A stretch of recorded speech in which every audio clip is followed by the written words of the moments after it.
for Monday, June the 21st, 2021.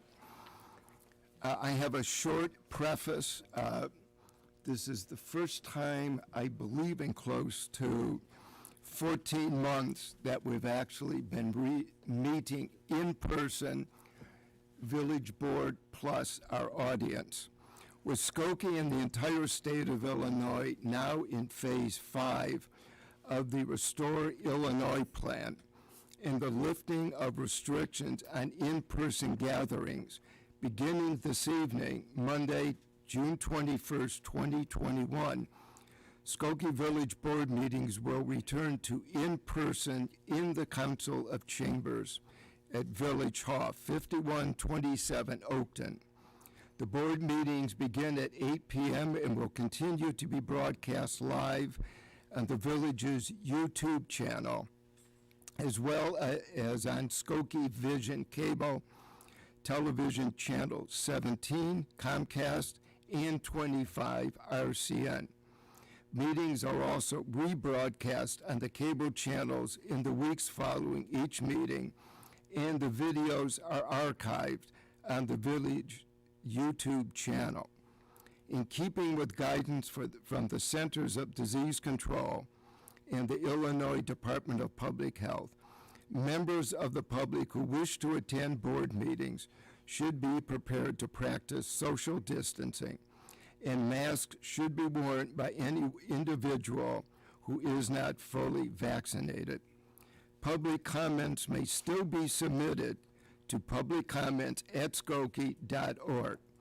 Comments received by 4:30 p.m. on the day of the meeting will be provided to the entire village board in advance of the meeting and will not be read aloud.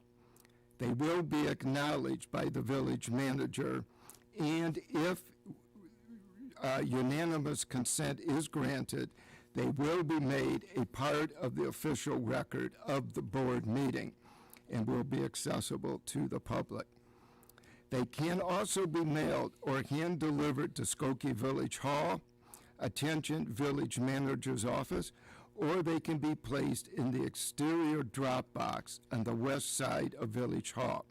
Each Village Board meeting's agenda includes time for public comments, and individuals wishing to speak on an issue will be allocated at least 3 minutes to address the Village Board. And now it's my pleasure to introduce Village Clerk Pramod Shah, who will lead us in the Pledge of Allegiance. I pledge allegiance to the flag of the United States of America and to the republic for which it stands, one nation, under God, indivisible, with liberty and justice for all. The meeting will come to order, and the clerk will please read the roll. Trustee Sutker, Here. Trustee Robinson, Here. Trustee Kuhn, Here. Trustee Johnson, Here. Trustee Pierre Slovin, Here. Trustee Klein, Here. Mayor Van Dusen. Here, we have a quorum. Next item on the agenda is approval of the consent agenda for this evening's meeting. A motion is in order. Trustee Klein, seconded by Trustee Pierre Slovin. Is there anything on the consent agenda anybody would like to have removed? If not, I'll call the roll, please. Trustee Sutker, Aye. Trustee Robinson, Aye. Trustee Kuhn, Aye. Trustee Johnson, Aye. Trustee Pierre Slovin, Aye. Trustee Klein, Aye. Mayor Van Dusen. Aye. The motion passes. It's my pleasure to introduce Will Evans, the chair of the village's Board of Fire and Police Commissioners, for a swearing in. I might note that this is the first time in at least 14 months that we've actually been able to do a swearing in live during a board meeting. Yes, it is. Will, I'm not used to not meeting you at 7 o'clock in the evening. I know. Great This to is, see you. It's a pleasure being here today. During this 14-month period, the Skokie Board of Fire and Police Commissions, we met almost continuously, except for a few months there in the beginning trying to figure it out. And I got creative and started meeting virtually on Zoom and even doing interviews during that period, because our job is to hire the men and women who are the first responders in the village of Skokie. The sergeant who we are swearing in tonight, we actually promoted him last December, and this is our first opportunity to get together to do this, and it is really an honor to be able to stand here. So good evening, Mayor, trustees, and village manager, Chief Baker, and all that's here this special evening. I want to especially acknowledge the family of tonight's appointee. Later on, I hope you get a chance to, you will introduce them all to us. This is a proud moment for all of you. I extend my congratulations to you, his family, and thank you for supporting your loved one during this journey leading to this moment. Tonight, we are very proud to swear in a police sergeant. We must never forget that the men and women who serve as first responders deserve our admiration. They're often the first on the scene of a tragedy and provide security and comfort to those who are suffering. We invest in our first responders with authority to promote and to keep the peace. They have earned our support and gratitude, and it is my great honor to be part of this very special ceremony. So Edward, if you could join me up here. You can follow right here. So please raise your right hand and repeat after me. Edward Zahn, Edward Zahn, do solemnly swear that I will uphold the Constitution of the United States of America, do solemnly swear that I will uphold the Constitution of the United States of America, the state of Illinois, the state of Illinois, the ordinances of the village of Skokie, the ordinances of the village of Skokie, and the rules and regulations and the rules and regulations of the Police Department and the Skokie Board of Fire and Police Commission, of the Police Department and the Skokie Board and Fire Police Commission, and that I will faithfully discharge the duties and I will faithfully discharge the duties of a police sergeant to the best of my ability. of a police sergeant to the best of my ability. Congratulations. Thank you.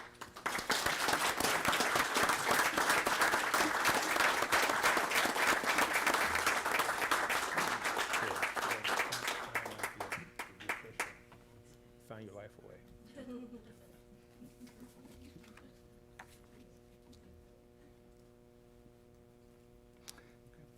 Congratulations, Sergeant. Thank you. Would you introduce your family and friends who are with you this evening? Happily. On the far left is my wife in the white jacket. It's Suzanne. Welcome. My mother is in the middle, B. Raise your hand, please. Mother-in-law to her right, that's Harry Aggressive. In the front row is my daughter with the phone, that's Caitlin. And my sister-in-law, sorry. Uh-oh. Laura. In the far back, my sister Debbie. And then the two guys responsible for the reason I'm here. It's Ken Simpson on the left, and it's Tom Ross on the right. Ken Simpson is 30-year vet from the Bolingbrook Police Department. Tom Ross was the Director of Public Safety for over 30 years in Bolingbrook. So those are the two guys that actually I kind of modeled and became a police officer because of them. So, thank you.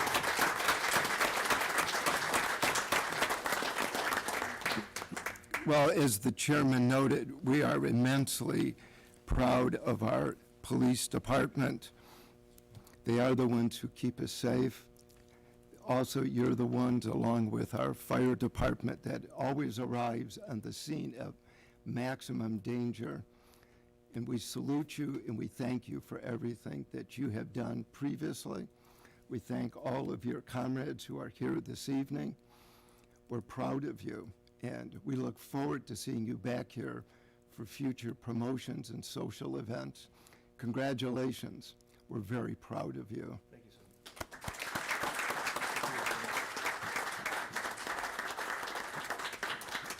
sir. And I should introduce our police chief, Brian Baker, who is also with us. Chief, welcome.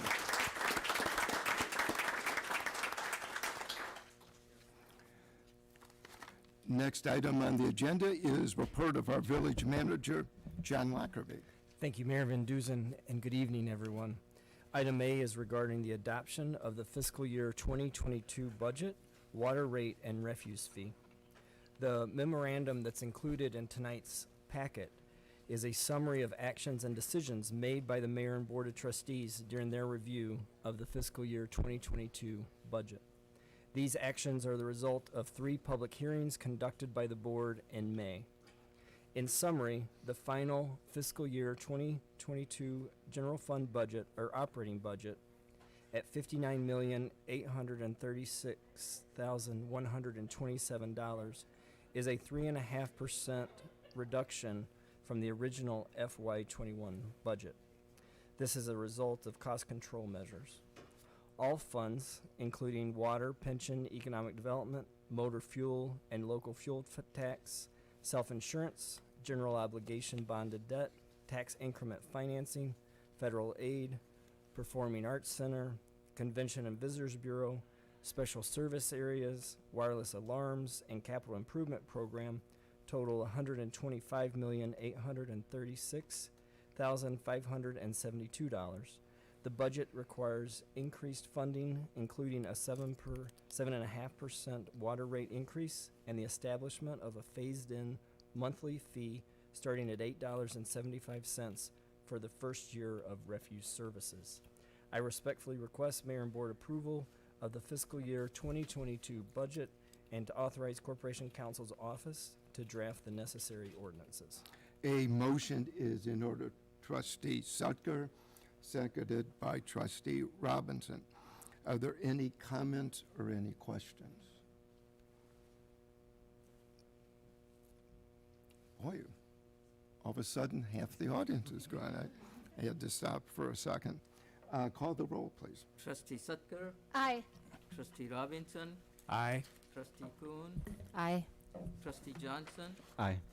Trustee Pure-Slovin, Aye. Trustee Klein, Aye. Mayor Van Dusen. Aye, the motion passes. Item B is regarding the Chicago's North Shore Convention and Visitors Bureau agreement. The Chicago's North Shore Convention and Visitors Bureau consists of the municipalities of Skokie, Evanston, Glencoe, Glenview, Northbrook, Prospect Heights, Wheeling, and Winnetka. The Bureau was formed in 2002 after a regional task force that included Skokie representatives determined that a regional approach to bringing visitors to the area would result in economic benefits for member communities. The village of Skokie was among an original 3 municipalities that founded the Bureau. The annual membership fee for the village of Skokie is currently $62,364, which represents a 50% reduction from the village's pre-pandemic annual membership fee. The fee is paid through hotel tax collections. The board will note that Nick Wyatt, our assistant village manager, and Ann Tennis, our director of marketing and communications, represent the village on the Bureau's executive and finance committees and on the board of directors. I view this as a wise investment as the membership leverages hundreds of thousands of additional dollars annually to market members, including the entire community, as well as attractions, restaurants, hotels, and businesses that are Bureau members. All Skokie hotels are Bureau members, and the general managers or staff of each also serves on the Bureau Board of Directors. Prior to the pandemic, the Bureau's annual allocation from the state of Illinois exceeded $1 million. The amount projected for the Bureau's coming fiscal year that begins on July 1 of this year is $578,000, which also reflects the difficulties the state is experiencing due to the pandemic. These funds are expected to increase as the economy recovers from the difficulties of the past year. Gina Speckman is at the podium. She's the executive director of the Bureau since 2004. I actually got to serve on the board of directors with her for a number of years. And she's going to provide a presentation and answer any questions from the board, after which I respectfully request the mayor and board adopt the resolution authorizing a 1-year agreement between the village and the Chicago's North Shore Convention and Visitors Bureau. Gina, it's all yours. Hi, thank you. My name is Gina Speckman. Thank you for having me this evening. I didn't know I was part of your first public meeting, but I'm happy to be here. And I know that we have some new trustees this evening, so for those of you that have been around a while, you might have to listen to some background of the history of the Bureau so that everyone knows what we're about and where we're coming from. So our mission is really economic development to bring in incremental visitors, business and leisure travelers to Skokie and the North Shore. And we do that through aggressive sales and marketing efforts. We have, I'm not reading this, I'm kind of just going to be adding some additional information. We're a staff of 6. Our offices are in Skokie. We're at Grosse Pointe and Dempster. I always welcome visitors. And we, see ourselves as a very important part of the economic development mix to bring incremental outside dollars into the village of Skokie. Now, during the pandemic, we very much had to change what we did in the last 15 months, but I'll be going through what we did during the pandemic and then what we're doing now in recovery. Half of our budget, or really 60% of our budget, comes from the state of Illinois, and then we get monies from each of our 9 participating communities, and then we have members and advertising. I have some good news from what John just said, but it just happened, so there's no way he would know it. Last year, the state gave us half of our normal funding, and then we went to our local communities and requested half, knowing that the hotel tax was going to be severely impacted by the pandemic. We just found out the other day that the state is funding us at our pre-pandemic levels. They're using some of their ARPA money from the American Rescue Plan Act funds to give us our pre-pandemic levels to help us in a speedier recovery. So our grant will be $1.2 million. Our total budget will now be $1.5 million. So I'd just like to put it in perspective that the village's contribution this year at $62,000 is 4% of our budget. Just to give an overall picture of, we tried to, diversify our funding base so that everyone is contributing, but no one overly so. And to give you an idea, for those of you that don't know how the state of Illinois works, there's 38 convention and visitors bureaus that the state certifies. The state assesses a 6% hotel tax, and then some of that most of it goes to general revenue, but by law, some of it goes to the local convention and visitors bureaus, and we're one of the 38 certified bureaus. So if you look at a map of the Chicagoland area, there's 15 bureaus in the Chicagoland area, so there's no real community that has hotels that doesn't take advantage and have a bureau representing their village, city, and hotels. Now, COVID, we switched. Normally, we have a staff, again, I said, of 6. We're working on bringing local, regional, national, and some international business to the village. We go to trade shows. We do active advertising. We're meeting with clients. We're flying them here and showing them what we have to offer. None of that happened during the pandemic. Our main goal during the pandemic was making sure our businesses survived so that they were here when we were recovering, and that became our mission. Our work became very hyper-local, and we did as much as the Illinois Department of Public Health different phases allowed us to. We also recognized that a lot of staff was cut in a lot of the restaurants and hotels. They were barely hanging on. They did not have any sales or marketing budgets. We became their sole marketing source, and we were happy to do that. We were very fortunate that we received last year $400,000 in federal aid. We got a business interruption grant, PPP loans, grants. We only got grants, okay? So it was great because that money went right into supporting our businesses. And so we were happy to get that money and then use it on behalf of our businesses. So we went really local in terms of our programmings, eating outdoors in the summer, doing to-go. We then, had all these different programs. Our first responders were really great in supporting the community. We promoted what they were doing, like any kind of experience that was virtual, we promoted, like the Illinois Holocaust Museum took all their exhibits and did them virtually. We promoted those, helped anything that we could with small businesses. And during the pandemic year, we suspended our membership program and let any Skokie business that wanted to promote themselves through any of our programs participate. We also became experts in federal loan programs in the SBA, like experts in how to get the business interruption grant, PPP, all the tricks. We did a lot of Zoom webinars, and then individual businesses could call us and we would walk them through how to apply for grants.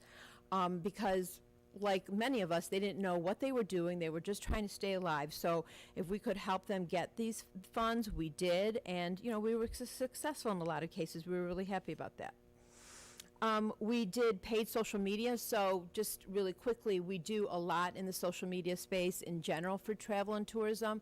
But what we did was anytime we were posting anything that a business gave us, we put paid dollars and targeted specific audiences for that activity or service or product. So here's just some examples of some of the Skokie ones we did. We literally did thousands.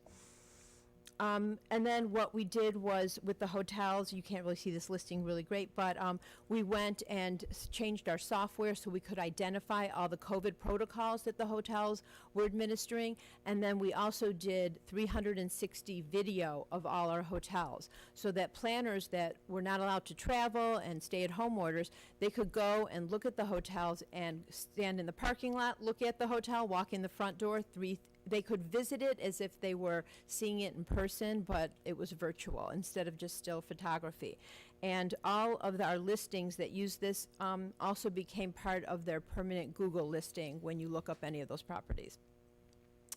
And then I get asked this all the time, and I think it's important for Skokie because, you know, we as the North Shore and Skokie in particular are a very big meetings destination. You know, we're not Door County, we're not Traverse City, which had their best years ever last year because everyone could only travel leisure for their vacations. We have groups, we have meetings, we have conferences. That's always been a big bread and butter for the North Shore, and that is what we need to come back. Areas that are heavier in business than just plain leisure and tourism are going to have a slower recovery, and that's just the facts. So this just gives you some idea that they are anticipating that 70% of the pre-COVID business kind of travel will return at the end of FY21. Because everyone always asks me that. We're also doing now a lot of the things that we've always done for leisure travel, we're now doing for the business and conference sector. So we are doing social media, email campaigns, retargeting, everything that you would do for consumer, we're now doing through this. There's a company called Orange 142 that specializes in the meeting and business sector. So we're doing, for the first time ever, a lot of that, and we were able to use our state grant dollars to do a lot of this programming during the pandemic because PPP came out of our state grant, and we were able to pay for salaries through PPP, and it loosened up dollars to do this kind of marketing. This is the campaign that we're doing, which I'm kind of showing this. The only thing missing is your group. It follows a leisure campaign I'll talk to you about in a minute, but this is a lot of our creative in terms of getting leads and RFPs that we send to the hotels. And just so you know, it's getting very, very, very busy for us now. We're very busy. We don't miss the slow pandemic days, but we're super busy now.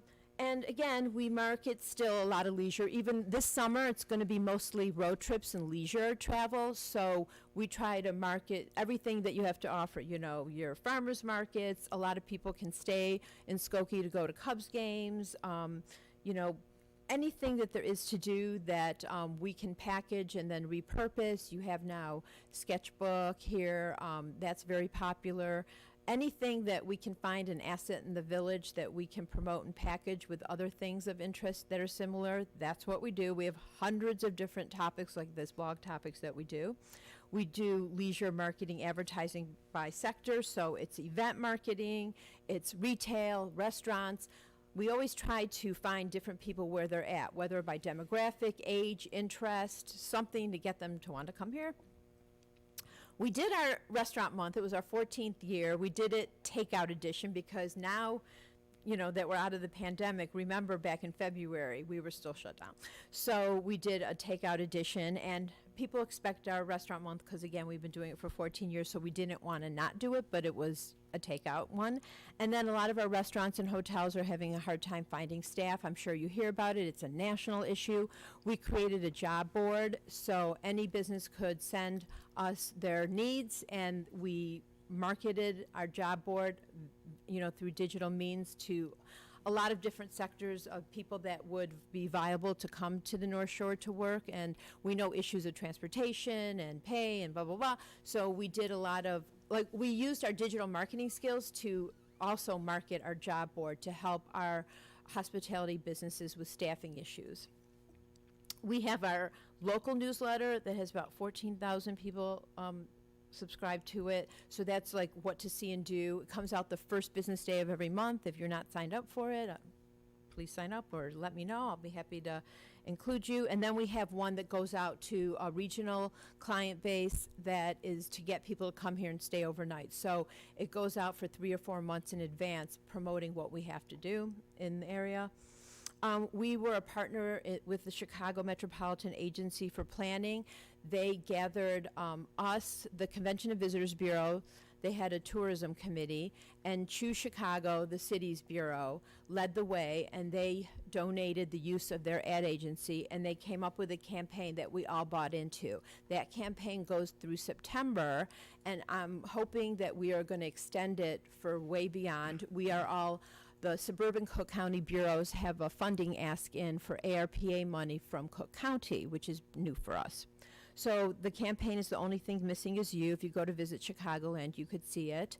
And we each promoted like the major highlights of the different bureaus that participated. And this co-op has really been important to a lot of the counties. So I think that that is what is leading us in terms of being successful in getting county funding for the first time. This is some of our creative for the campaign. And one of the things on the campaign, like you could see there's events here, and the Outback Summer Sessions that are happening at the North Shore Center for Performing Arts, and the Mandela exhibit at the Illinois Holocaust Museum. These are some of the highlighted events on that campaign. And then just going into phase 5 now and being open and unmasked, we really are aggressive in what we're doing in terms of getting back into the meeting market, working with meeting planners. We're trying to host a big industry conference of meeting planners here in November. We have a bid out for that. We're redoing photography. A lot of photography is going to be very different now. A lot of our assets have changed. We saw that during the pandemic, all our fabulous photography had big crowds of people, and that does not make a lot of people feel comfortable, like, at least for now, to be pictured with, like, people on top of each other. So we're being really mindful of the imagery that we're using moving forward so that everyone is comfortable. And that's the whole idea behind The Only Thing Missing Is You. It's like, you've been at home, you want to get out, we have this experience for you, but we're missing you. So we're trying to get away from like making people feel potentially uncomfortable in this first post-pandemic season of being around a lot of people.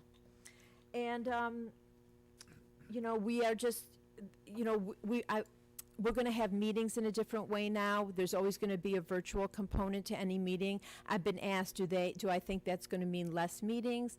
I haven't seen that. Like, what we're seeing is that if an association had a 300-person meeting, they found out during the pandemic that they got, you know, instead of 300 people, they had 500 people if people could Zoom in and didn't, you know, they didn't have to worry about the travel and the expense. So now, still people are going to want to be together. There's still that percentage of people that are going to come, and that association is going to have incremental Zoom revenue by having, you know, everything's also going to be virtual too. So it's really going to grow their business. And I don't think that it's going to stop people from traveling or wanting to meet in person. Try to get a restaurant reservation now. It's very difficult. There's pent-up demand. And so we really want to be there and make the best of this recovery.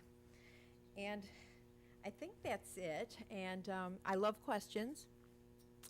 So if anyone has any questions, I probably forgot something. Maybe. First, do we have a motion? Trustee Sucker, seconded by Trustee Johnson. Okay, any comments or questions?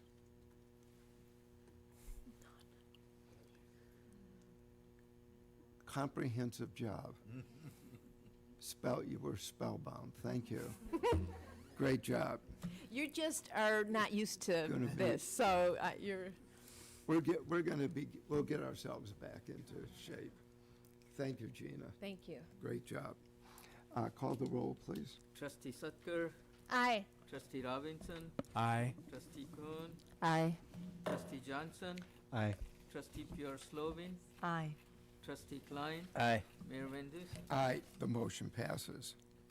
The last item this evening is to give a brief update about the storm that we experienced yesterday, a significant event in our region by all accounts. But here in Skokie, we experienced about 2 inches of rain in total. But in the most intense part of the storm, we experienced 1.5 inches in 15 minutes. And so the sewer infrastructure was surcharged. And so there were a number of the covers of the sewer system in streets that were actually popped. And so Public Works and the police department did a nice job in putting those back into place. The village does have a task force in place that's looking at our stormwater system and assessing it and seeing how we can improve for future storm events. And so during the event last night, there were sensors in our inlets in the sewer system. And so we will be receiving that data tomorrow as we continue to assess the system.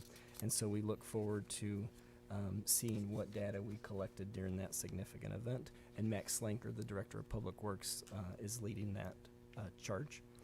And then we did have 3 downed trees in town, and we had 6 fire alarms during the storm and related to the storm. And so an unusual event for us in town. And that concludes my report this evening. Any questions on the storm?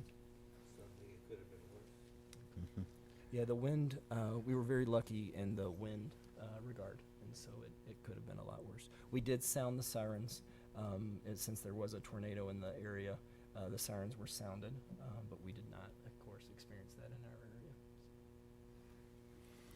And our corporation counsel went outdoors to check. Wanted to confirm it. Next item on the agenda is report of our corporation counsel, Michael Lorge. Thank you, Mayor, trustees. Good evening, everyone. Item A is an ordinance which is on my report and more fully set out in a memorandum dated June 17th, 2021, which was part of your packets. This matter is on my report for first reading tonight and will be on the July 6, 2021 report for second reading and adoption. The Village of Skokie code, as currently composed, only permits elected trustees and the mayor to participate in a village board meeting if they attend in person. In order to facilitate a functioning state and local government during the preceding year of the COVID pandemic, the need arose to conduct public meetings through electronic means by either telephone or video or audio conferencing. This legislative process has not only demonstrated that government can function electronically, but that good government can be maintained by electronic participation. In recognition of this, the state of Illinois has enacted legislation which would permit electronic attendance and voting by village board members or municipal board members throughout the state who are not present in person, and that's pursuant to 5 Illinois CS 120/7. In accordance with the state statute, we recommend amending the village code with the following provisions to enable the mayor and trustees to participate in a village board meeting electronically. The provisions would be: first, there must otherwise be a quorum of the members of the village board physically present in and at the village board meeting when the mayor and trustees attend other than in person. 2, a majority of the mayor and board of trustees must concur to allow a trustee or the mayor to attend the meeting electronically prior to the commencement of the meeting. 3, the request and the need for the trustee or the mayor to attend not in person can only be caused by personal illness or disability, employment purposes or the business of the public body, or a family or other emergency. Finally, to attend electronically, the trustee or mayor must notify the mayor and/or the clerk prior to the commencement of the meeting unless for some reason advance notice is impractical. We'd take any questions, and if not, this matter will return, as I said, on July 6th.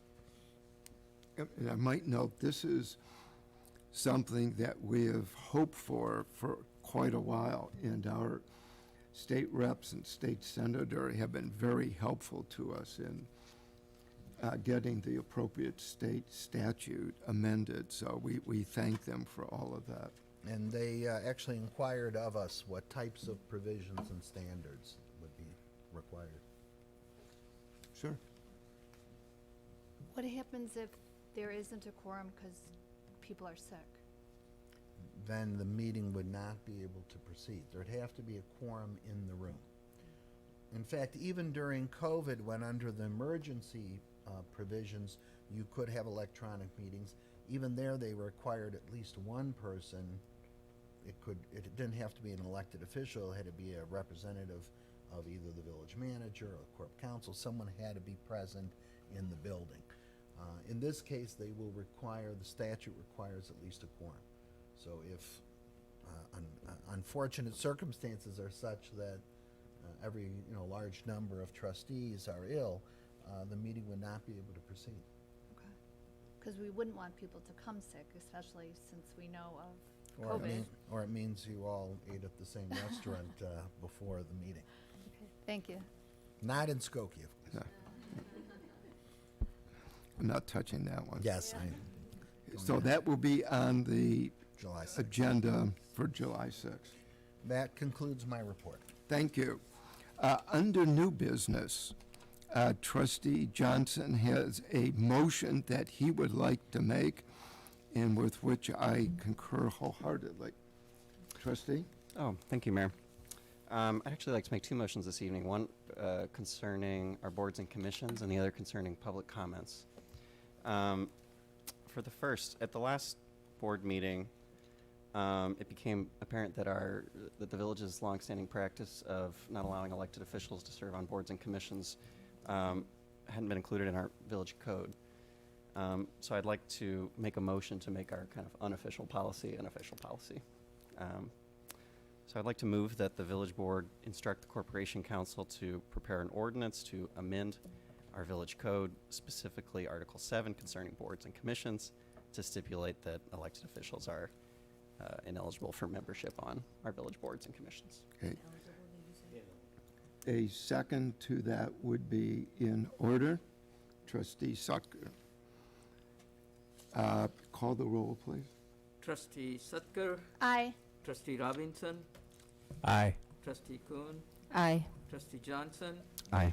Trustee Pure Slovin, Aye. Trustee Klein, Aye. Mayor Van Dusen. Aye, the motion passes. I'd like to make a second motion this evening concerning public comments, now that we're kind of transitioning into a post-COVID village board meetings. I'd like to argue that we should continue the policies for written public comments that we had during COVID, which were actually very accommodating and quite inclusive. So I would like to move that for future village board meetings, we continue our COVID time procedures for written public comments, where we allowed written comments both before and during our regular 8 p.m. meetings, and we read these comments aloud during the public comments section of the agendas. I agree with some of what the trustee proposes. It's standard legislative procedure. Every legislative body, and that's what we are, we're a legislative body, does permit written comments, but in nowhere in any legislative body are they actually read. Instead, they are put in the record, and that is what we will be doing. We will put these comments that are, they'll be acknowledged by the village manager, and they will then be made a part of the official record. I don't have any problem with them being submitted during a village board meeting, and they can be acknowledged. I think that we can probably accommodate. Nick was doing that during COVID. I think that we can do, but I don't see the necessity for reading them. Everybody on the village board, you're the legislators, will get those written comments so that you can have them as you consider legislation as it comes up. So I would ask that we amend the motion to omit the verbalization of the letters, but otherwise, so it's a friendly motion. My preference would be they be read aloud, but I will go with the board. Okay, is there a second? Sure. If there is a time limit on it being read, for example, 3 minutes, would that be a consideration, or? I don't know why we would, how would you know what is going to take 3 minutes? Frankly, in the during the COVID period, we had some meetings where we would get 10, 15, and they were all the same.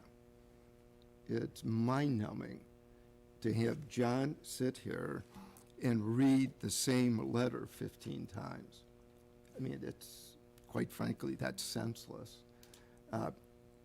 If you were to write to a committee of the U.S. Congress, the Illinois State Legislature, the Cook County Board, the Chicago City Council, what they would do is what I'm suggesting we do: acknowledge receipt of the letter, have it by unanimous consent admitted into the record so that it's there for the public. If you send a letter to, let's say, the U.S. House Appropriations Committee, and they received your letter, the chairman would say, we received a letter from the village of Skokie. It will be admitted to the record and will be available for anybody who wishes. They would not read the letter. We're going one step further. In the pre-COVID times, we didn't have written submissions.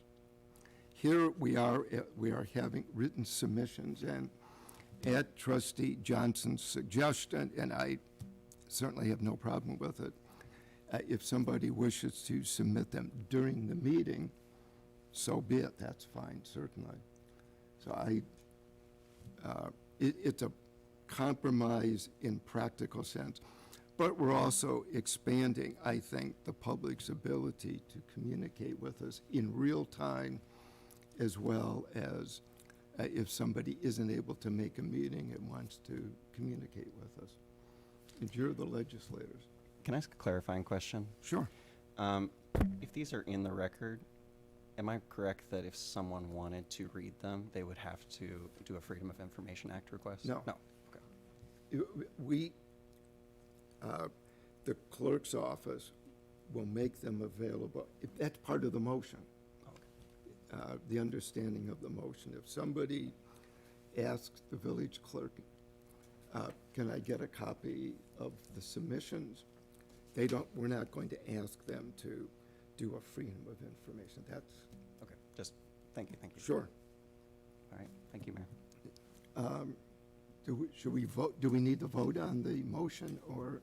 Do we have a second? What? We'll just clarify, if Sure. you don't mind. The motion is that we accept all written citizen comments. We enter them in the record, but we do not read them. We do not have to read them into the record at every meeting. Right. That's Read them it. Verbatim allowed. Right. But during the village board meeting, somebody can submit a written, Yes, but they'll still be Right. entered into the record. yes. Okay. Mayor, may I suggest rather than, I think we understand the intent, and if it's being referred to Corp Counsel's office to draft, why don't you let us draft? We could even circulate it, and that way we all know exactly what we're looking at. Okay. Is that And it'll come back then for a vote at that time. Okay. Actually, 2 votes because we're changing the code. right? Okay. Thank you. Friendly motion.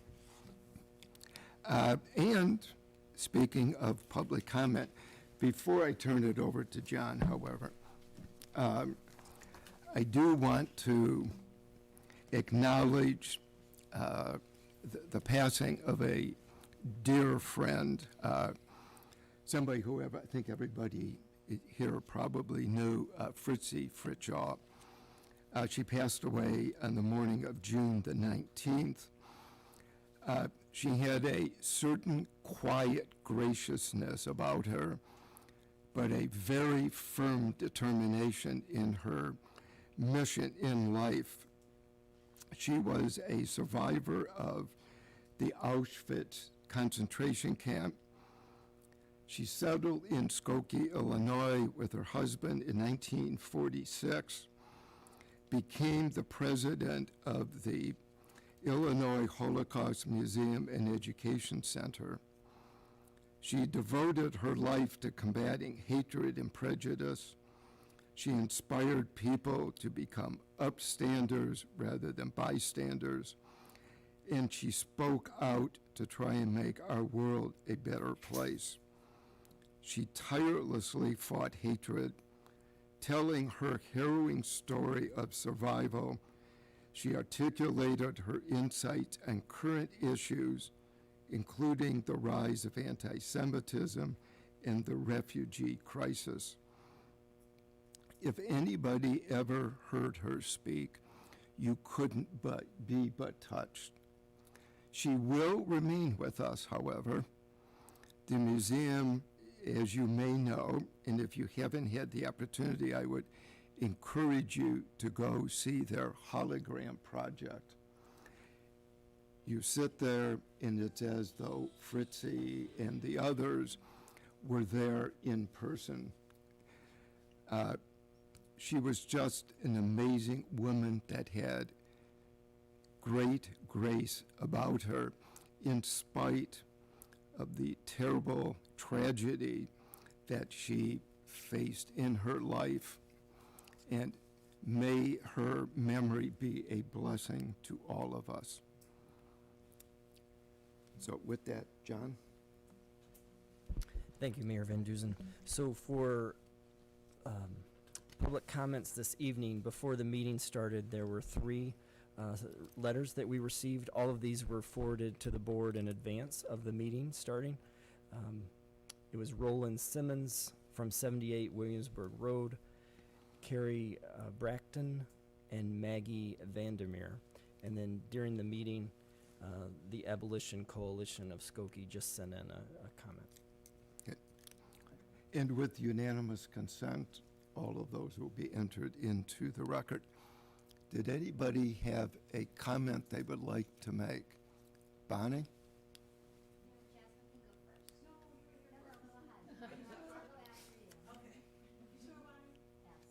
Okay. If you would take the podium and give us your name and address, please. No, you have to. Well, we record, the meetings are all recorded, so we need, yes, please, yes. Thank you.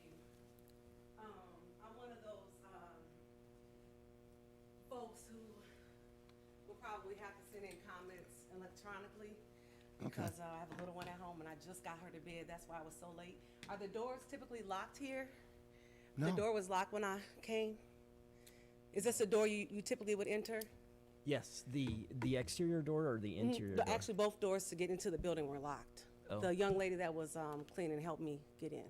I think with the with this being the first evening that we're back in person, that may have been an oversight. And Okay, so my thank first you time, for so I wasn't sure, thank was I you for supposed to go to a letting. different No, you were at the door, right or- door. Thank you very Okay. much. Thank you. So again, I'm Jasmine Sabagala. Thank you so much for allowing me to come here to speak tonight. Would you spell your last name? Sebaggala.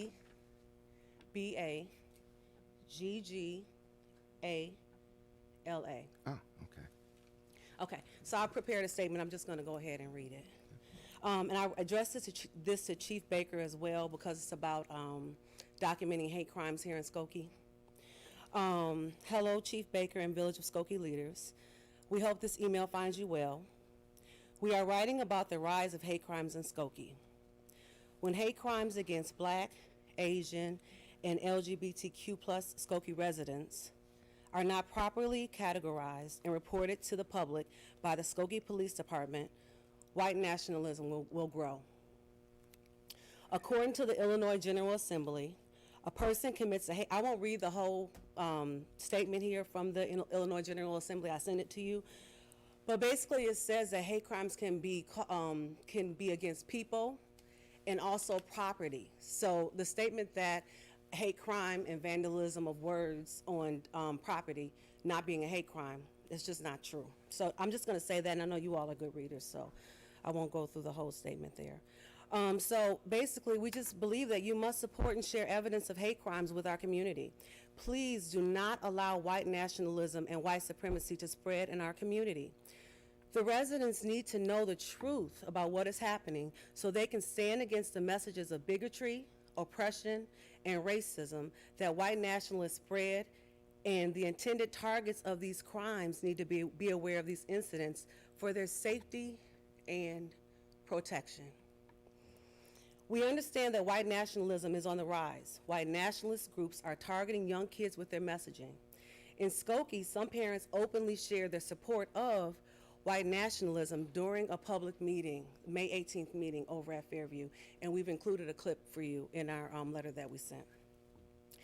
So basically, here's what happened. At the May District 72 school board meeting, during public comments, a group of white parents raised their hands and shouted support for white nationalism when one member of the Abolition Coalition shared her fears about the rise of white nationalism in Skokie.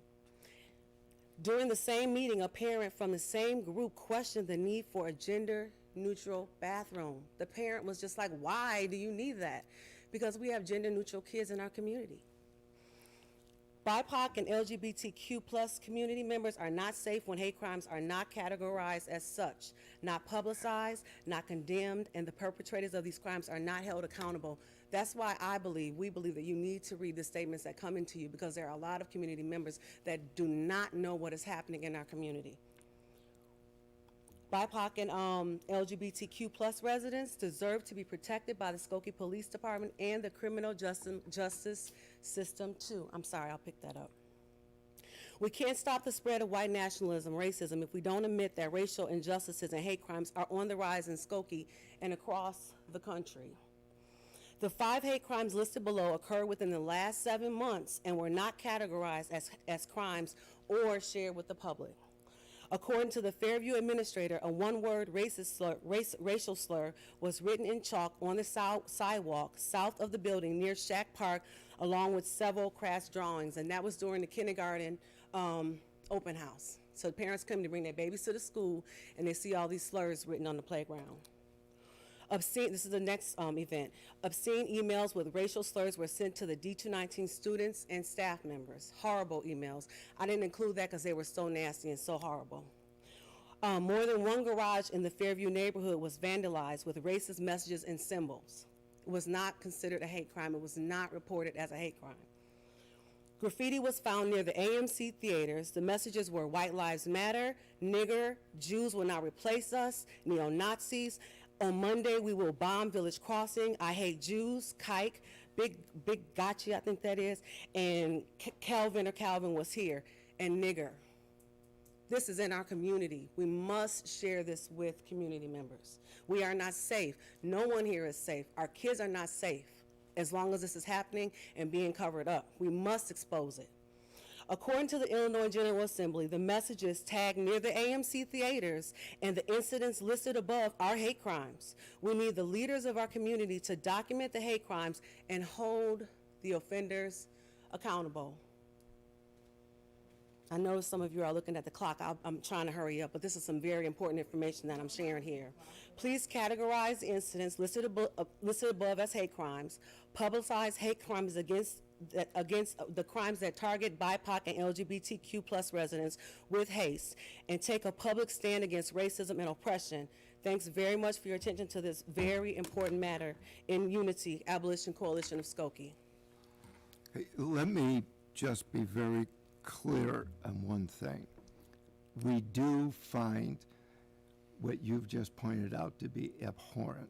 Thank you. Period. Period, yes. And remember, use I statements, sir. You have to say I statements because we can only speak for ourselves when we talk about race. And that's just from some training I I've received. understand. But my point is, I think I speak for everybody here. We all stand against that kind of hatred. And Thank you for nobody saying that. in this community, regardless of their race, their religion, their ethnic background, anything, should ever feel unwelcome or uncomfortable. Thank you, I agree. And what you have pointed out, we universally condemn. Thank you. So let us look into how we do the categorization. And we will look into that and take a look and see. Thank you very But much. I appreciate that. You're welcome. Thank you. And if I could ask you, if it's okay, your address? 5344 Crane. Crane, okay. Great. And why are you asking for my address, if you don't mind? In case we need to get in touch with you. Oh, okay. If you don't You want have my email. No, I mean, I always ask for the address. If somebody doesn't want to give us the address, they don't have I to. mean, you can find me. I'm listed. So I'm just wondering. I'm just hoping that no city officials come riding around. No. We will pick your garbage up. I can assure you. No. We do not operate that way. Bonnie, you're welcome. My name is Bonnie Khan Agnesanti. I'm a Skokie resident. I have a prepared statement, but before I read my prepared statement, I would like to especially thank Jasmine for shedding light on some things I was not aware of, and I know it takes courage to stand up here and make bold statements, and I'd also like to take a second to thank the mayor for his kind and compassionate response and his promise to look more into these matters, so thank you. Anyone who knows me knows I don't talk off the cuff. I only read my statements, so I'm here prepared. On behalf of Niles Township Government, and I am the Niles Township Government Supervisor, I would like to extend our gratitude at this first meeting back, welcoming the public, for Skokie's commitment to their residents during the past challenging 1.5 pandemic years. I would especially like to highlight the village's participation with the Niles Township Pop-Up Pantry, emergency food assistance program that was quickly put in place to fill the immediate loss of food in the lives of our free and reduced lunch families when the schools shut down in the spring of 2020. The success of that program took a team effort and would not have come together as quickly as it did without the help of Beth Lindley, whom we miss, and Dr. Kennard, who we also miss, and the support of the Skokie Village Board. Further, I would like to recognize the ongoing efforts of the village in its quest to see all of this village vaccinated.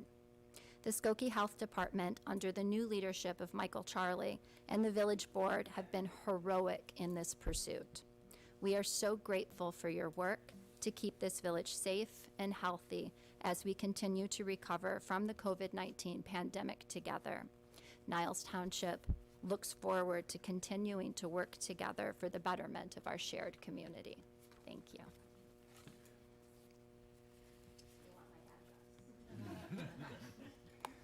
I know where the township is located. Thank you. Trustee Sucker, I move we adjourn. we are adjourned.